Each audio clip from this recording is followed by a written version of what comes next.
So I am here to tell you the single most important action we must take individually and collectively as a global society in order to heal the planet.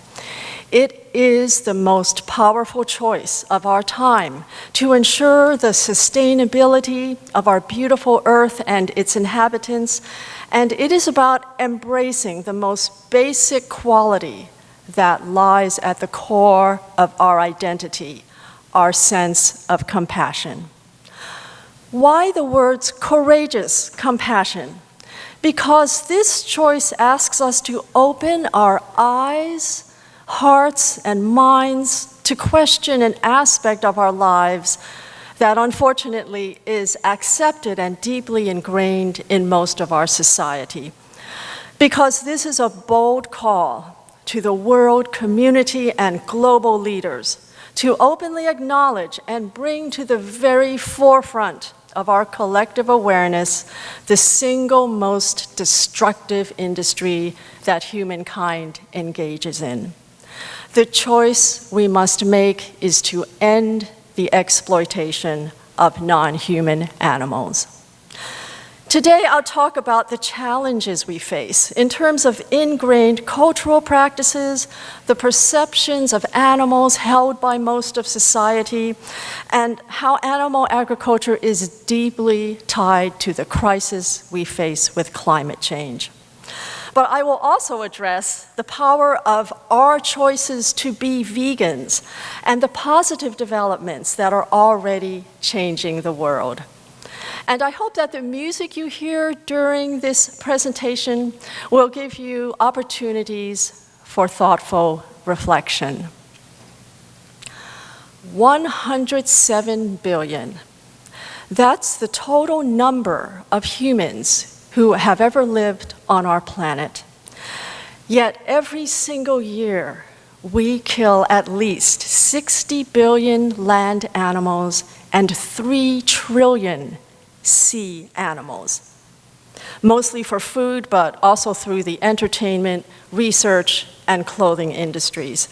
This is the greatest crime of humanity, an amount of suffering, violence, and death that defies comprehension, constituting the most atrocious and heartless acts ever inflicted upon a group of living beings. And it is committed with indifference on a massive scale every second of every day.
How is it that this is normal and accepted as a part of our reality?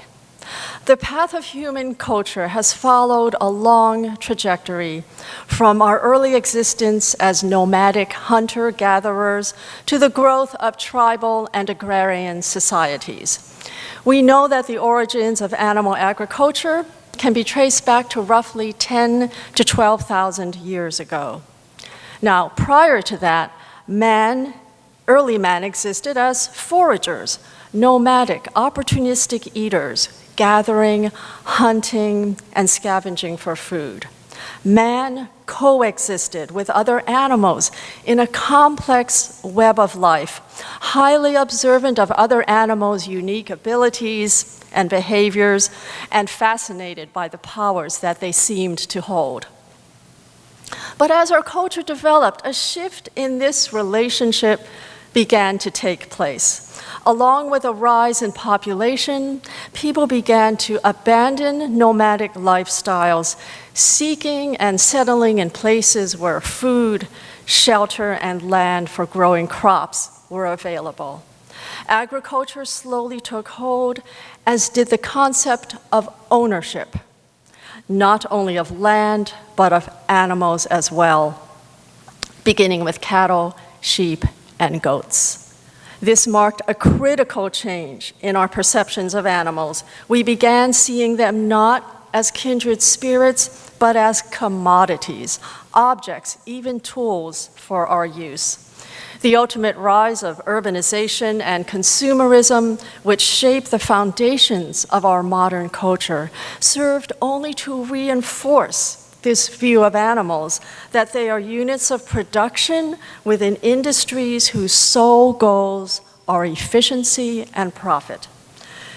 What we may see as an inevitable path of human progress and expansion has not been without consequence, and deep shifts in perception which have truly deteriorated the fundamental, vital connections we have to the natural world.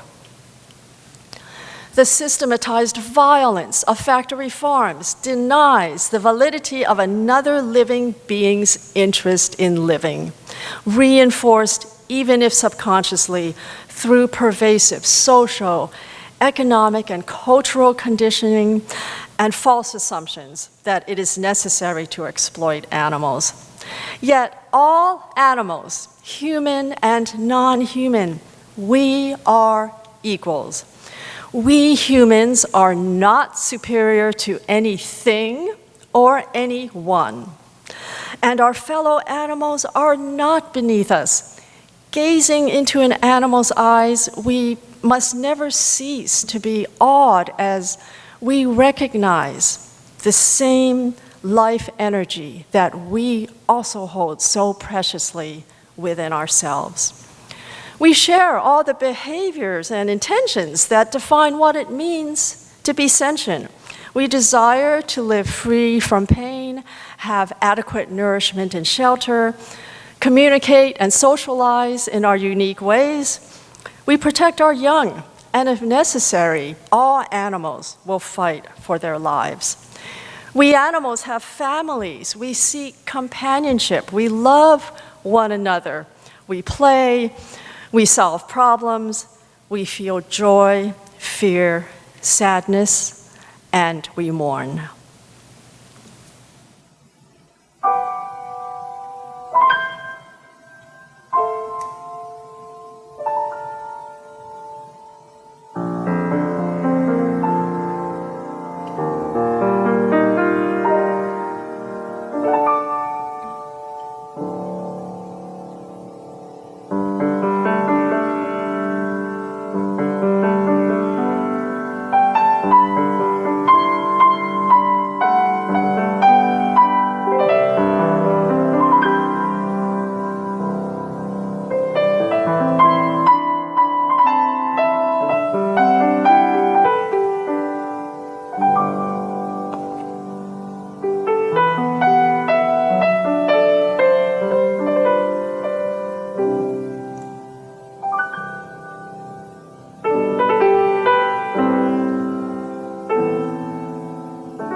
So just how courageous must our compassion be? As a global community, we must be courageous enough to acknowledge that our current economic, agricultural, social, and industrial systems have desensitized us to the violence committed against feeling, innocent, vulnerable beings who are just as individual as any of our loved ones and companion animals. Our domination of animals is not a side issue. It is a social justice issue just as significant as human discrimination, but all the more powerful, for it has become internalized in society's daily customs. Cultural inertia is a powerful force. There is a natural resistance to change what has been established and accepted as the status quo. We derive a sense of security, stability, and even validation from continuing the habits we grew up with. This is especially the case with food, for what we eat is a matter of daily personal habits that can be deeply grounded in family and cultural traditions. At this point, let me make clear that my statements today are in no way intended to be judgmental or to lay guilt. Through no fault of our own, most of us, myself included, were born into a meat-eating culture. I'm curious, are there any of you out there that were born vegan? Is there anybody? Okay, so there's no one. So again, indicating the fact that this was the culture that we entered the world with. We entered a culture which dominates and exploits animals. We did not actually make the choice that we were going to consume and exploit animals. And that is the simple reality. And in order for culture to sustain that reality, we grew further and further away from seeing other living beings as our equals, holding on to, even if subconsciously, false beliefs that consuming animals is necessary for good health. We all know that's not true. And that there is some kind of hierarchical food chain that requires us to eat them despite our clearly herbivorous physiology. Society created a set of beliefs, an egocentric view that humans are superior to other animals and that it is acceptable to abuse or kill them for our own needs, pleasure, and profit. Most of society is so indoctrinated in these attitudes that it doesn't even occur to most people to question them. So we must release ourselves from the grip of ingrained perceptions that we can love some animals, yet treat others as if they were an unfeeling, unintelligent mass of things meant only for our use and the brief satisfaction of our taste buds. And we must open our eyes to the simplest of truths, that it pains us to see another being suffer. We must dare to be aware, and we must not look away. How can we deny to an other those instinctive emotions lying at the very heart of who we are, widening our circles of empathy, sensitivity, and kindness, truly the greatest gifts we can give to any living being, will become a powerful force for change. For all of us here at Summerfest, if there is one thing that unifies us, it's that we're all taking the courageous path of putting our inner convictions and values at the center of our lives in so many diverse ways that reflect each of our own unique and individual journeys. We have realized that change begins within us and that our choices will make a positive change in the world. That's not to say that it's always easy. Our vegan bravery is about so many things. We've brought ourselves to full conscious awareness the horrific injustices brought against animals, suffering, cruelty, and violence that most people refuse to see.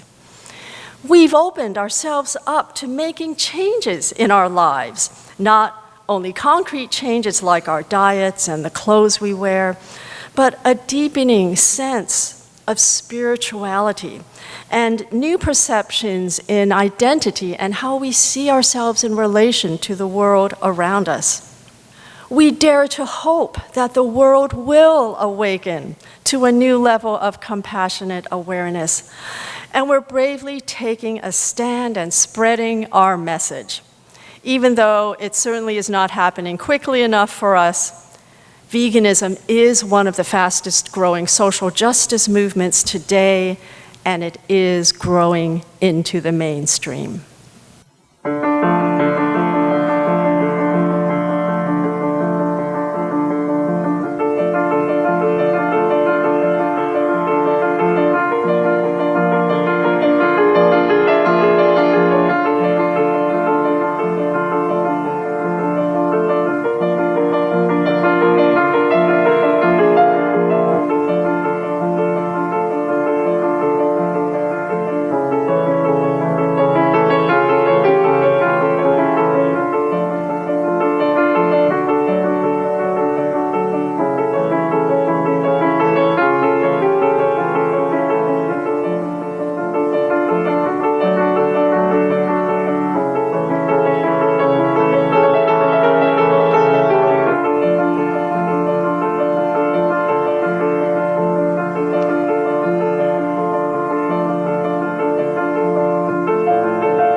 Around the world, we're seeing more and more people standing up for animal liberation.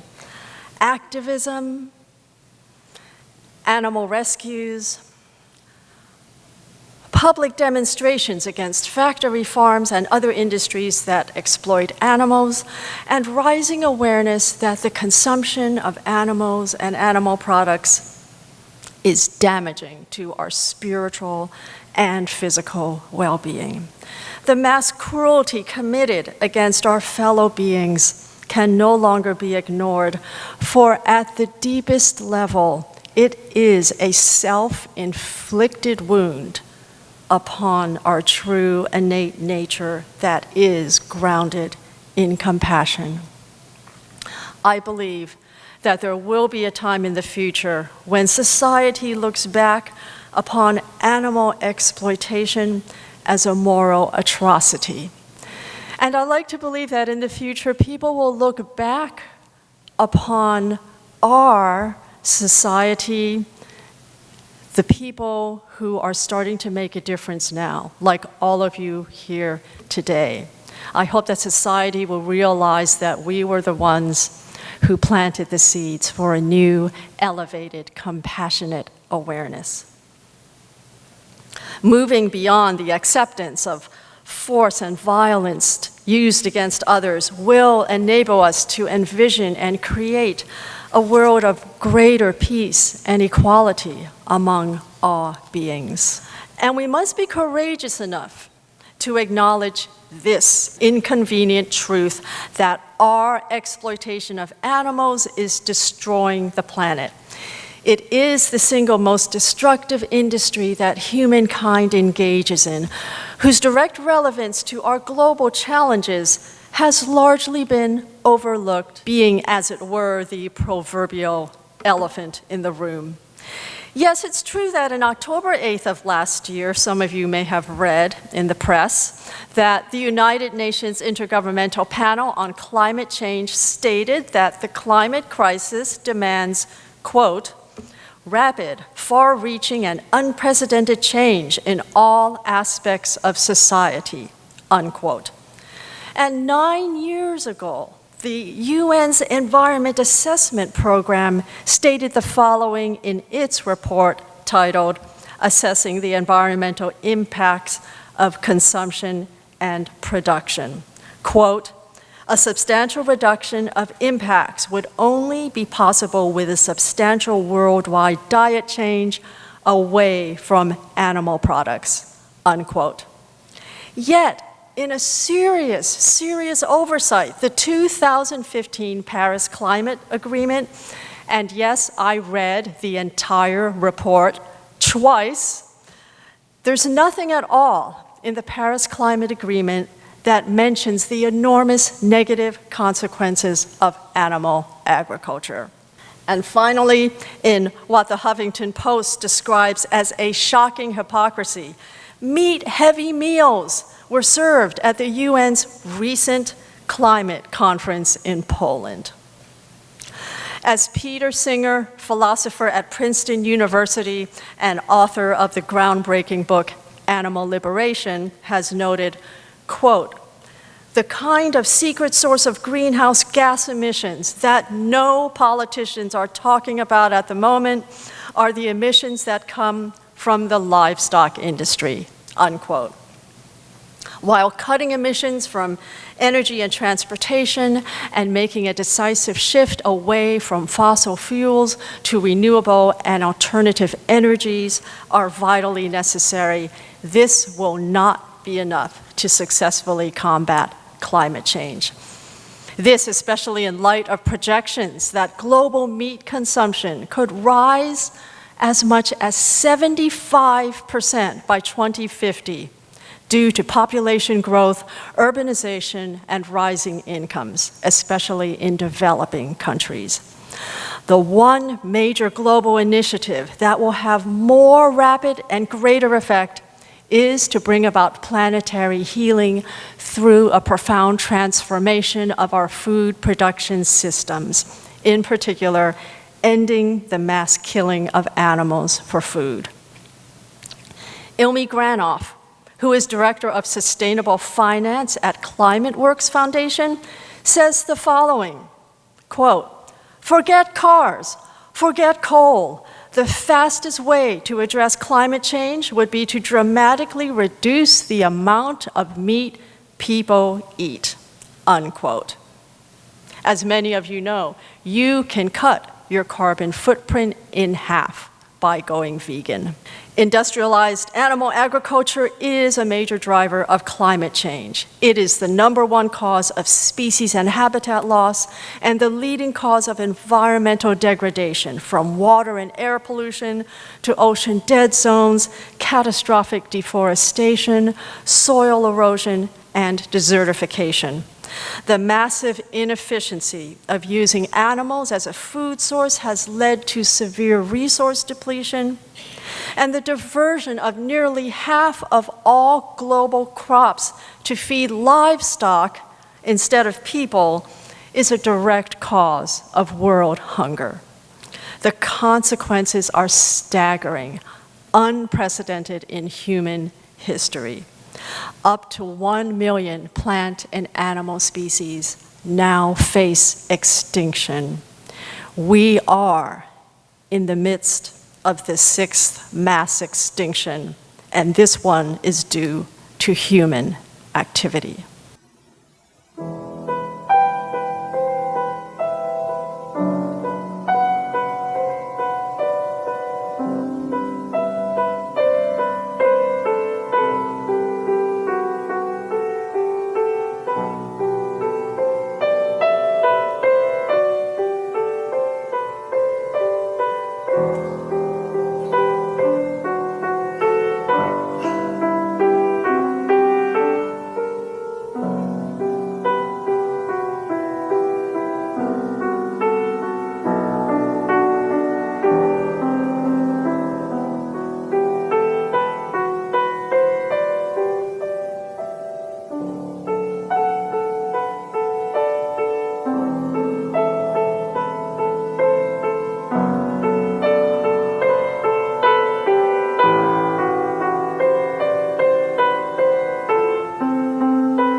Addressing these devastating impacts should be front and center, yet they remain largely ignored by the general public, policy leaders, the mainstream media, and even environmentalists.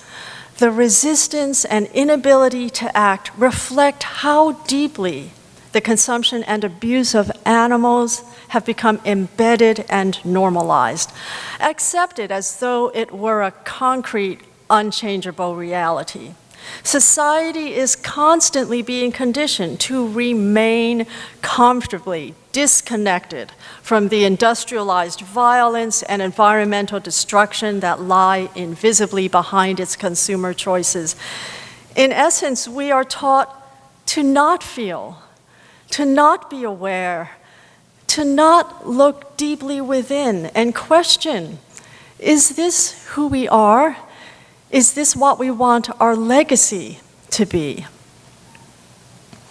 Implementing solutions will thus depend upon our willingness to question an industry that is destructive on so many levels, as evidenced by the ever-increasing frequency of disastrous climate events.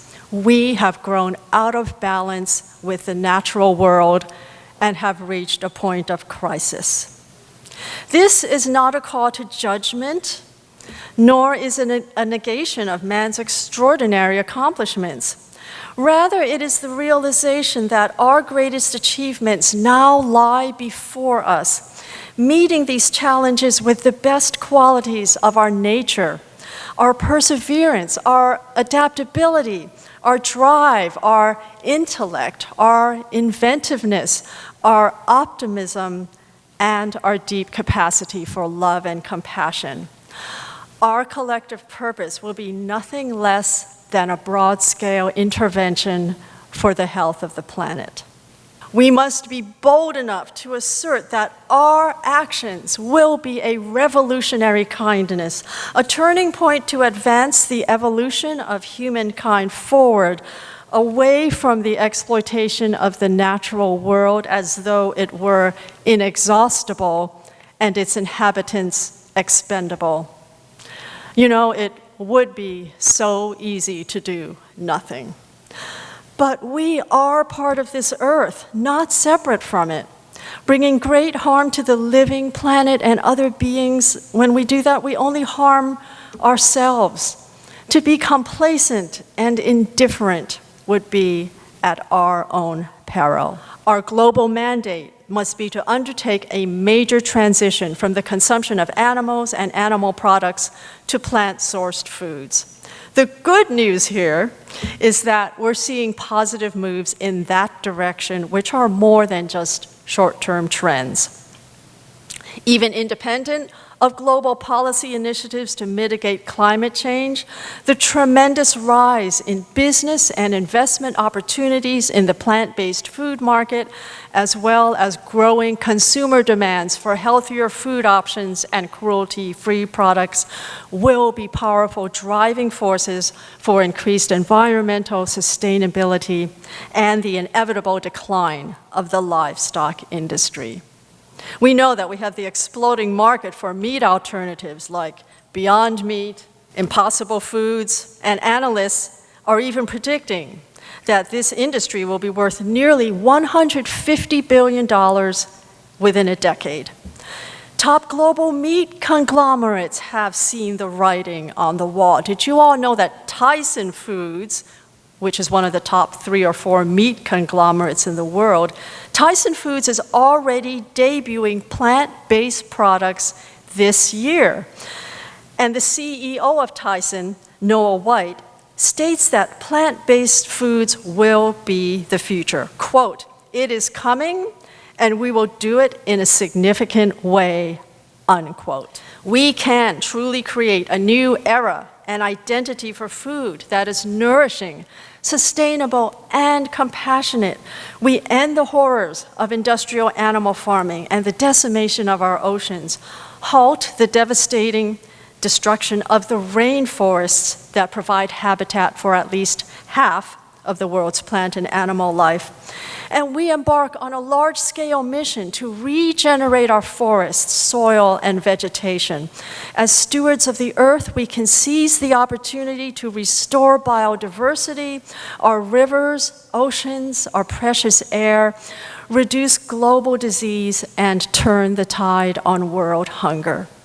What we achieve must be a unified global effort towards common goals, subsidies, investments, and financial incentives redirected from meat production to plant foods, support for new food products and technologies, and our tremendous spirit of innovation will be key to our survival. Improvements in crop management and irrigation practices, the expansion of organic farming, accelerated development of eco-friendly techniques such as vertical farming, hydroponics, and aeroponics, the replacement of slaughterhouses with greenhouses, aggressive reductions in the use of chemical fertilizers, implementing programs and policies to reduce food waste, solutions to the problems of access in food deserts, and continued advocacy that animals must never be exploited for food, entertainment, for research, clothing, cosmetics, and other consumer products. We will meet these challenges as we redefine what is of true value in our lives. Not wealth, ownership, perpetual growth, social status, competition, and material gain, but powerful forces we cultivate within us, motivating us to realize our highest potential and the greatest good. Compassion, love, sensitivity, gratitude for our planet, seeing ourselves in every living being, and the desire to lessen the suffering of others. Now is the time to bring about healing through a profound transformation of awareness, a restored sense of kinship, stewardship, and connection to nature and all living beings. Ending the devastating cruelty of animal agriculture will be the world's greatest act of kindness and a testament to our true natures as we bring our lives into greater harmonious alignment with the earth.